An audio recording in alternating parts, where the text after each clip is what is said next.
Now, I just want to say, bravo to behavior. These changes are absolutely phenomenal so far. Yes, I'm back. I'm also doing another, well, I guess my reaction of the live version of the game right now. And I gotta say, I absolutely love what they did to Dredge.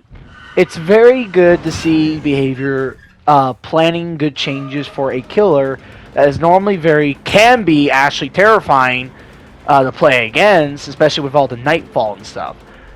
So I'm very happy they buffed the Dredge to make him much better to play. All of his moves and almost everything he does now feels so much better. The teleport is very good, nice to use for daytime, and I also realize of the cooldown of your power is also a little bit faster, and that's also nice to have. And breaking out of locks is a neat thing, even though I don't think Dredge really needs it, but I guess it's also nice to have as well, so I ain't gonna complain right there. Besides, if survivors break too much or lock too many lockers, yeah, it can be a problem sometimes. So far, these changes are very good. I don't really notice much of a difference though between the nightfall speed per injured survivor, but it is good to have a little increase too. I do also kind of notice that nightfall activates a little bit more, but that's just all. I just don't see a big difference. It's not a big buff anyway, so I suspect that. So far, having a movement speed increase while holding your power also feels very niche. I mean, so far, everything about Dredge now just feels so good, and I can see myself playing this killer a lot more. There is one issue I do kind of have with the Dredge still, to this day, and that I still find the Remnant very, nearly inconsistent to use sometimes. It is a decent anti-loop, but it's not really that great if you, use it around, pallet loops. He does fine with windows with it, but, most of the pallet loops, not really. That's pretty much against good survivors though that can mind game the Dredge. The Remnant still feels like a huge 50-50. Now having a movement speed increase while you charge your power is nice to have. It does make the Remnant a little bit more beneficial to use. But I still find a huge I still realize wherever I even use it and chase, I feel like I'm getting looped it for 3 minutes. I don't know if it's just me. I have not played Dredge for... I didn't play much about Dredge, so it could be a skill issue on my part. So far, these changes of Dredge are absolutely amazing. And I also just realized in Nightfall, one of the playstyles I like to do is just straight up hit a survivor, and then the moment I hit a survivor, I just teleport to a locker right ahead of them, and I just always love the fact that they just run right into me because they couldn't hear the Dredge now. Thanks to the update he has gone. I actually realized Dredge is much quieter now, which is very good because he's been having a problem like that since release. It plagued him for 2 years, and it makes Nightfall not even a scary mechanic, just an annoying mechanic to face. Now that Dredge is quieter overall, it's now more of a scary mechanic rather than annoying. Because then you're getting scared the shitless by Dredge. And it's good to have. See, look at these survivors. I mean, they probably did see me coming, but they didn't hear me coming that good. I was able to get a close distance. I absolutely love these changes a lot for Dredge, and I'm very happy that Behavior made them anyways. Because Dredge is a very cool killer design that we have in the game. And it just feels so much better to have a good killer with a good, unique design that can make the game scary with its built-in stealth, and now just feels nicer to play overall thanks to the update. I mean, I kind of wish the Nightfall is a little bit more beneficial, I don't know, make it 5% haste for 4 or 5 seconds. Something like that. I don't know. Not much for Dredge though. It's really, really good. So far, I feel like I have to run Brittle Strength though on him. Because, like I said, the Remnant doesn't do well with pallets. It does better with windows, though, because survivors are kind of slower with it. But so far with pallets, not really. But there are some techs that you can do with the Remnant and so far. But I still find the issue of them holding W away. I mean, despite of how Dredge is faster, I also I do still realize that the holding W away tech, or counterplay that survivors do, still feels bad against Dredge.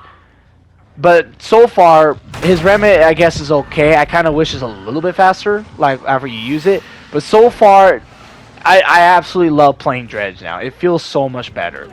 That's my only problem, just the remit. The rest are just pretty good. It's really damn good. A very positive update for Dredge. Bravo behavior.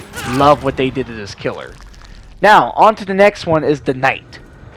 I'm very happy.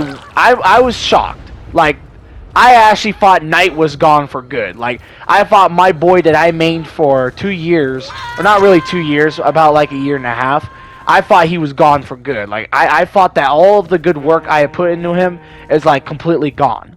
I was really pissed off about the rework. The rework was mainly okay, as I mentioned, of the rework that Knight would have gotten, but there was a major issue of him just having separate or shared cooldowns with all of his guards, and it does make no sense to me because the swapping mechanic manually is not even a great mechanic. It has no purpose if all the guards are just on cooldown. But I'm very shocked to see Behavior has realized what the community loved for the Knight and finally made the bug that he got from the P2P into a feature. So also bravo to them as well. This is a very positive change. Now, despite of their cooldowns increasing, it is very understandable because, well, you have 3 guards now, plus each of them have like a 24-second chase or a hunt duration. So really, the cooldowns of the Knight's guards are not really that bad. It makes more sense that Assassin is the longest because Assassin is the strongest so far. So yeah, I absolutely love the what they did with Knight, because now I can finally use my Carnifex to just break a gen I wanted. And that's his purpose, just breaking pallets or generators. So I can just summon him, break a generator, go summon Assassin to go snipe a gen over there, and then try to 2v8 if I can. And then just send a Jailer over if I want to make a long 2v8 chase. So far, there's almost nothing wrong with Knight right now. I mean, too bad the AI is not like improved, but that's okay, because at least the Knight now feels much smoother and better to play overall. I do kind of wish he is a bit stronger in the 2v8, because I feel like most of the time I'm just singling out a survivor. Like, it feels like most of the time I'm just doubling the survivor. Like, doubling against one survivor instead of just me going after the other.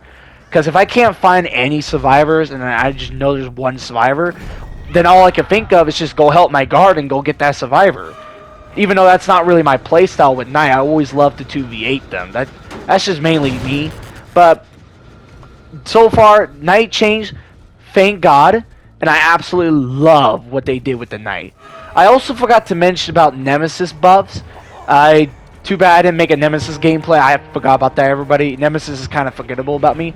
So far, I don't really think the Nemesis buffs were necessary, but man, I actually played them one time, and holy sheesh.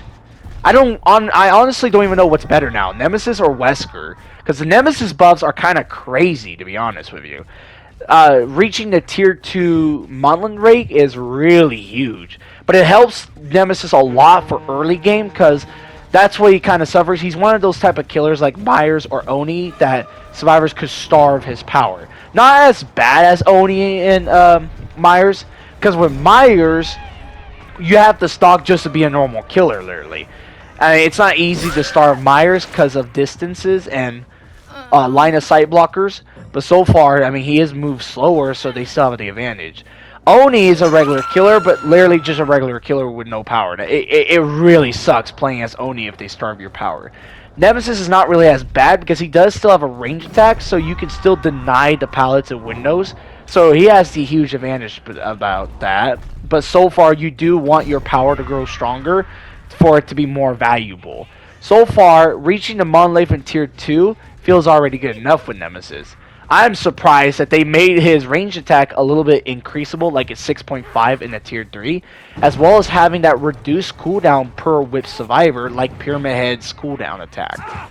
That was also kind of crazy. I see that too.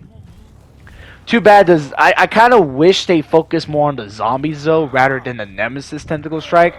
But these buffs were really good. I don't know if they were necessary. I think the increase the rate for Martin for like the tier 2, I think that was necessary. I don't know about the tier 3 buff, but I guess Well, hey, I guess tier 3 is now more valuable at least. So far, Nemesis buffs, very nice. Plus, I feel like most of the Nemesis games I have, like if I play against a Nemesis, I feel like I always win. But whenever I play Nemesis, I always somehow win. So, I mean, I don't know what's going on. But love what they did with Nemesis too. Even though I'm not really a Nemesis main, he is really fun to play. You can't deny that. But now that makes me worry because I feel like my main Pyramid Head is left out. I miss you, Pyramid Head. Anyways, now for the last killer I want to talk about, the brand new killer, Dracula. This, I gotta say, not many people were kind of excited when Dracula came out. And I don't think it's because of how, like, they're not, like, Castlevania fans. I think there's absolutely Castlevania fans. I'm just going to assume they are. I mean, come on now. Who wouldn't be excited that we have a vampire killer? Something I've been kind of always wanting. Me, myself, I don't know much about Dracula. I never play or watch the anime series of Dracula or Castlevania itself. And I don't know any lore story backgrounds between both Dracula and Trevor Billup. But so far, it's cool to have a vampire killer. And then I was thinking, okay, well now that we have a vampire killer, why not get a wolf? Well, I actually did not know Dracula can go into a wolf, so I guess you already got your answer, my answer right there. So far, Dracula is not a bad killer, and I do enjoy playing as him. He is pretty fun to play most of the time, and playing up against him is also really interesting and fun. Now, people's issue with Dracula, though, is most of his power kit just feels like mixture of other killers. Like the bat form. It's by far his most unique form he ever got. He's the first ever killer that can shape into anything, which is actually very unique. But it feels like killer's powers into one. The bat form, like I said, is the most unique, but you cannot see survivors except scratch marks, so it's kind of like a spirit type of thing. And in his wolf form, it has a base kit Predator and Bloodhound. I know they're like one of the worst perks in the game, but hey, I mean, be glad that at least his base kit. Plus, it makes more sense that he can track the survivors better in the wolf form because it's a wolf, dude. Wolves can really track down people. Like, they have scent and stuff. So, I mean, come on now. I don't know why people complain about that crap. Anyways, the Pounce attack is also a unique kind of dash, like Demogorgon and Wesker, though. Except you don't have like a time limit for a second dash or a second pounce, I say. Because with Wesker, you can dash once, and then you can choose not to dash again, or you can try to get a little window and get ready to dash again. Unfortunately, with the Wolf, you can't really do that. It automatically does it for you. So, it is kind of more trickier to use, and it probably takes more master skill, because it's automatic and not really like a setup. So, I mean, that's kind of my one issue about the Wolf. So far, I'm happy that Wolf can move faster because, dude, it's a wolf. Wolves are fast too. So, I mean, it makes more sense that the Wolf should be able to move a bit quicker than survivors because, I mean, they're all on fours. They're supposed to, like, go quick. But I have really no issue about the bat form, and there's not really an issue for the the wolf form. The vampire form, that's when I have my issue with Dracula. So far, I love Dracula. He's not a bad killer. He's pretty damn fun. He's I mean, he's not really unique though. That's kind of the downfall. But he's not a bad killer, and he's not a unfun killer to play as too. He is pretty much good. The bat form is mainly used to catch up survivors or traverse. Pay attention to hearing, like a spirit, unless if you're deaf, which I'm sorry for all of you deaf people who are Castlevania fans. The wolf form is more like tracking, but I also kind of find it a little bit a speed dash. So I say that the bat form is more like traversal and map mobility. The wolf form is more like tracking and eligibility dash. The vampire form is more like anti-loop. That's kind of my thing right here. Now, the Hellfire attack is my very issue. I feel like the vampire form is more like the weakest form he has. That's what I think. The wolf form feels like the kind of strongest. You can mind game with wolf well, but you can't moonwalk back because the wolf is really slow moonwalking back. You kind of have to go side to side just to get a mind game in. Otherwise, you're kind of good. He has he can shred pallets with the pounce, kind of like Demogorgon, but it's kind of useless to use anyways because it's the same exact cooldown as Dracula breaking a pallet in the wolf form. So it doesn't feel that matter. You don't want to waste your pounce power. So far, Dracula's power is not bad. It's not weak. It has decently high skill ceiling, so he is a bit of a tough to master. So far, nearly a perfect killer. But my big issue about him is the Hellfire attack. It kind of works like a little bit... Some people say it's more like a Nemesis and Pyramid Head. Now, how the Hellfire attack works is that it works a little weird, and it kind of feels like, I don't know, funky to use. It can go through collision, but it can't go through walls. So if you try to use your Hellfire attack to, like, I don't know, angle a window like I'm used to with Pyramid Head, you can't really do that with Dracula because the collision won't go through since it's a wall. The Temple Strike, oh shit, Hellfire attack. For some reason, it looks like a temple or pillar. They're called pillars. I always call them Temple Strike for some weird reason. They just look like temples. Anyways, the Hellfire attack can go through collision, but like that's only on like low obstacles. So if you try to like loop a survivor on high walls like LTA walls and stuff, the Hellfire attack is mainly useless because it can't go through walls. Plus it takes a while to charge up. Despite of it being buffed, they also buff his movement speed after commanding the attack, which okay, not bad, but I find the Hellfire attack mainly useless. I don't know. It's best to use it before the survivor rounds to the corner. It's kind of like an instant attack. The major strength with the Hellfire attack, unlike any other killers that have like a slight delay aiming assistant, like Huntress who throws a hatchet can have a little bit aiming after nearly a split second after throwing the hatchet. You can kind of drag the hitbox. Same thing with Nemesis. Nemesis has some nasty potential to literally drag his hitbox. Same thing with Xenomorph too. Xenomorph's probably more disgusting, but Nemesis is no joke though still. But with Dracula, you can't really like drag your hitbox. The Hellfire attack just automatically spams. One of the strengths about it is that it just instant happens. So wherever you command the attack, it instant happens. So like it instant hit a survivor. So mainly it is good if you're like chasing a survivor. Plus thanks to the buff, you don't move that slow. But I don't find it that good most of the time. Okay, so I watch a live stream about Castlevania that Behavior had made before the chapter release. They say that his Hellfire attack is more like used for just trying to command and get a hit more than instead of a zoning tool. They don't want to use it as a zoning tool, which I kind of understand a little bit about it because zoning is pretty unfun most of the time. But shit, dude, if a survivor is going to fake a window or fake a pallet, are you damn sure right I'm going to cancel my power? I mean, plus, I also find it a bit easy to dodge if survivors are paying attention, which of course is pretty much another skill issue apart. I don't play much about Dracula. I did play a lot of him yesterday when he first came out, but so far his Hellfire attack I just don't find that useful. It's good that it instant attacks, but the hitboxes are kind of a bit small. So like my only solution about it is basically if like make it go through walls, but if nobody wants that, which I feel like it shouldn't be like that because I want it a bit unique. I don't want it to be like similar to Pyramid Head. Besides, it has a 7-second cooldown like the Unknown's UVX. So far, I would just make the Temple Strike movement speed increase. Like, if you're holding your power, your movement speed increases. Like, Dracula will move a little bit faster while holding his Temple Strike, kind of like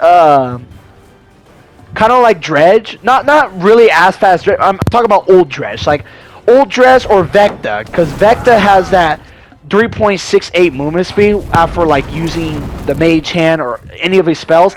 Make Dracula move at least that speed, or a little bit lower, like 3.0 instead. I don't know, something like that. I don't know how slow Dracula moves when holding it. I haven't looked up the Wiki yet, but I know he moves really slow, like way slower. So far, the charger time is okay since it got a little bit of a buff, But I would just make the hitbox of the Temple Strike a little bit bigger, like not too big, not too crazy big, but a little bit bigger, and then just make his movement speed better while holding it. That way it doesn't feel too like clumsy to use.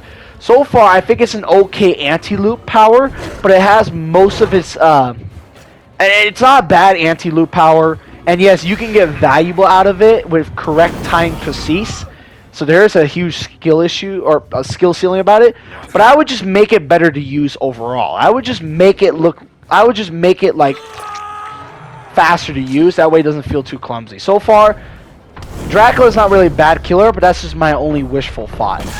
Anyways, this update's not really bad after all. Even the perk updates are not bad. I'm a little bit concerned about Flashbang, but I haven't seen that much Flashbang play, so I ain't gonna say anything about it yet. So far, I think this is an okay update that Behavior had made. Actually, a great one.